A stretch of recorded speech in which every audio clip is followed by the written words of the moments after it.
చేదము స్తుతి మహిమ ఎల్లప్పుడు దేవునికి చేదము. హల్లెలూయా హల్లెలూయా హల్లెలూయా స్తుతి మహిమ ఎల్లప్పుడు దేవునికి చేదము. ఆకాశములండే మన్నాను పంపెన్ దేవుని స్తుతించెదము. ఆకాశములండే మన్నాను పంపెన్ దేవుని స్తుతించెదము.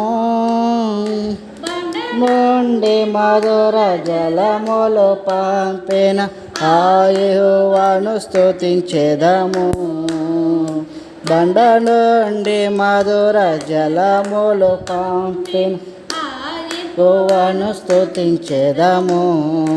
హల్లెలూయా స్తుతి మహిమ ఎల్లప్పుడు దేవునికి చేదము.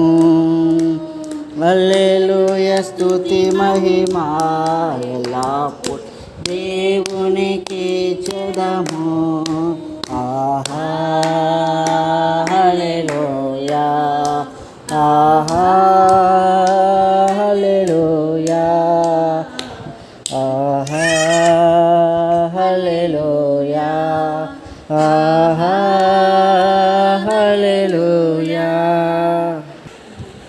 హల్లెలూయా హల్లెలూయా.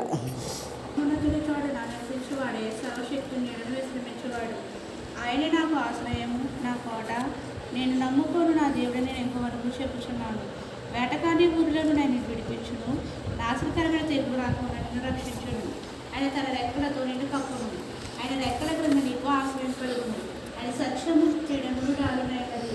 రాత్రి వేళ కలుగు భయములకైనను, పగటి వేళ ఎదురు బాణములకైనను, చీకట్లో సంచరించు తెగులకైనను, మధ్యాహ్నం మధుపాటు చే రోగములకైనను భయపడకుందువు.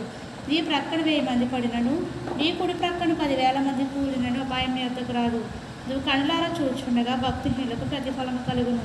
యెహోవా నీవే నా ఆశ్రయమని, నీవు మహోన్నతుడైన దేవుని నీకు నివాసస్థలంగా చేసుకుని ఉన్నావు. నీకు అపాయం ఏమీ రాదు, ఏ తెగులు నీ గుడారమును సమీపించదు. నీ మార్గములన్నిటిలో నిన్ను కాపాడుటకు ఆయన నిన్ను తన దూతలకు ఆజ్ఞాపించును.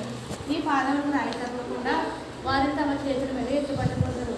నువ్వు సింహములను నాగు పాములు త్రొక్కెదవు, కొదమ సింహములను భుజంగములను త్రొక్కెదవు.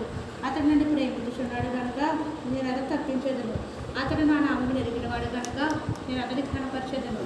అతడు నాకు మొరపెట్టగా నేను అతనికి ఉత్తరం ఇచ్చేదను. శ్రమలో నేను అతనికి తోడై ఉండేదను. అతన్ని విడిపించి అతన్ని గొప్ప చేసేదను. దీర్ఘాయువు క్షణం తృప్తిపరచెదను. నా రక్షణ అతనికి చూపించేదను.